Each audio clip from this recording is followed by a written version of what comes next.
कार्तिक मेला व्यापारियों ने मीडिया से चर्चा में कहा कि कार्तिक मेला के 70 से 80 वर्षों के इतिहास में ऐसा कभी नहीं हुआ जो वर्ष 2022 से हो रहा है।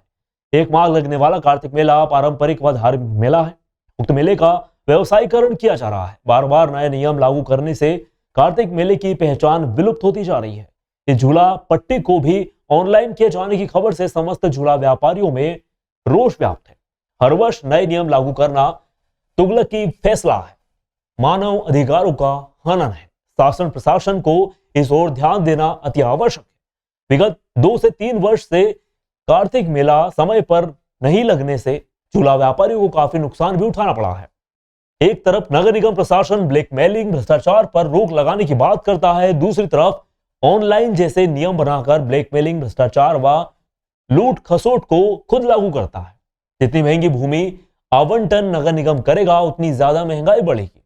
आम ग्रामीण व शहरी जनता के साथ लूट खसोट तो होगी ही।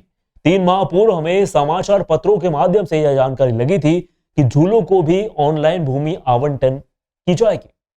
इसका हम समस्त झूला व्यवसाय पुरजोर विरोध करते हैं। उक्त एमपी ऑनलाइन व्यवसाय का हमने 3 माह पूर्व चुनाव आचार संहिता लागू होने के पहले दिनांक 27 सितंबर 2023 को आयुक्त महोदय, महापौर महोदय, सभापति महोदय अन्य को लिखित आवेदन देकर अपनी आपत्ति दर्ज करवाई थी, अपना विरोध दर्ज करवाया था। वही मध्य प्रदेश राज्य निर्वाचन आयोग भोपाल व जिला कलेक्टर निर्वाचन अधिकारी उज्जैन को भी दिनांक 16 नवंबर को अपनी आपत्ति व विरोध दर्ज करवा चुके हैं। अगर कार्तिक मेला ऑनलाइन होता है तो समय पर मेला संचालित नहीं हो पाएगा। वहीं मेले का पूरी तरह से व्यवसायीकरण हो जाएगा। पैसे वाले गुंडे, बदमाश, बाहुबली भूमि आवंटन करवा लेंगे, फिर उनका ब्लैकमेलिंग का खेल शुरू होगा। जितनी महंगी भूमि आवंटित होगी उतना ग्रामीण व शहरी की जेब पर डाका डलेगा।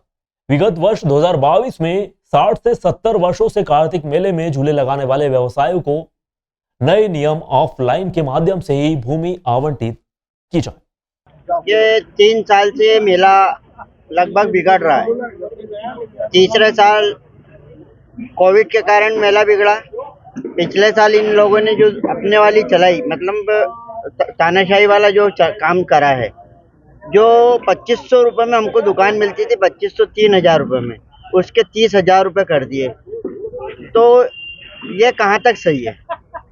अगर 33,000 में अगर छोटा व्यापारी दुकान लेगा तो वो क्या कमा के ले जाएगा और क्या खाएगा? झूला व्यवसाय ऑनलाइन प्रक्रिया का विरोध कर रहे हैं, क्या दुकानदार भी इसका विरोध करेंगे? दुकानदार भी उन्हीं के साथ है सब। झूले वालों के व्यापार जो करता है वो सब एक साथ में चलते हैं सब लोग। इस बार भी अगर निगम ने ऑनलाइन प्रक्रिया अपनाई तो क्या आप दुकान ये हम तो नहीं लेंगे सर दुकान। कितने दुकानदार हैं यहाँ पे? यहाँ करीब 500 करीब दुकानदार हैं और बाहर से भी लोग आते हैं जो अभी तक नहीं आए हैं। सभी की सहमति है, आपके साथ हैं सभी? बिल्कुल होना चाहिए साहब, सबको साथ में रह के और लड़ाई लड़ना चाहिए।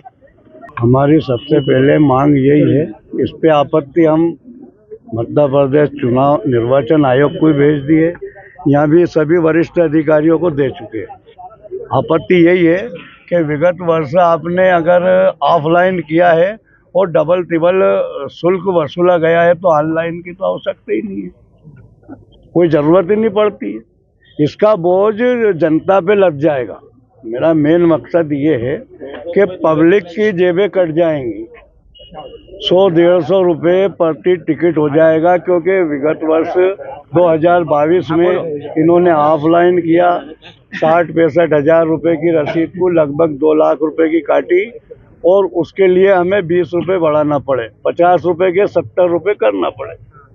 अब अगर ऑनलाइन होता है, मान लो एक बात अभी तक तो नहीं है, और अगर ऑनलाइन होता है, परिषद ने या समिति ने किसी ने पास कर दिया तो सीधी सट लूट खसोट ब्लैकमेलिंग। एक तरफ नगर पालिका निगम प्रशासन कहता है कि ब्लैकमेलिंग पे रोक लगा रहा है, भ्रष्टाचार पे रोक लगा रहा है, तो रोक कहाँ लगी भाई? रोक कहाँ लगी?